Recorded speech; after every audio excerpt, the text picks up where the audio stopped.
तुम्ही मूवी पाहायला सुरुवात करता त्याआधी पडद्यावर एक सर्टिफिकेट पाहिलंच असेल, ज्यावर UA किंवा S अशी अक्षरं लिहिलेली असतात.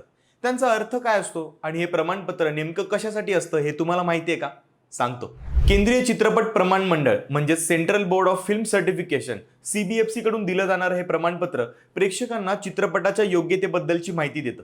जसं U म्हणजे युनिव्हर्सल, याचा अर्थ हा चित्रपट सर्व वयोगटातील लोक पाहू शकतात. यात कोणत्याही प्रकारचा आक्षेपार्ह कॉन्टेंट नसतो, ज्यामुळे तुम्ही तो चित्रपट आपल्या संपूर्ण कुटुंबासोबत बघू शकता.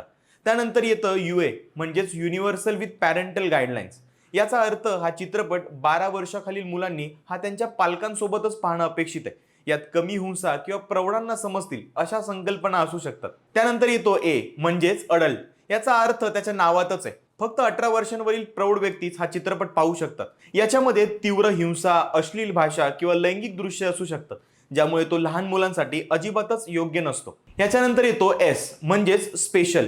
हे प्रमाणपत्र एका विशिष्ट गटातील लोकांसाठीच असतं. उदाहरणार्थ फक्त डॉक्टर, वैज्ञानिक किंवा इंजिनियर्स यांच्यासाठी तयार केलेली ती डॉक्युमेंटरी असते. सर्वसामान्य नागरिक हा चित्रपट पाहू शकत नाही.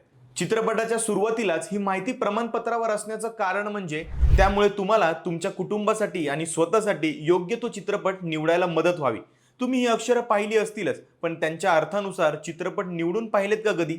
कमेंटमध्ये नक्की सांगा आणि अशाच माहितीसाठी लगाव बत्तीला फॉलो करा.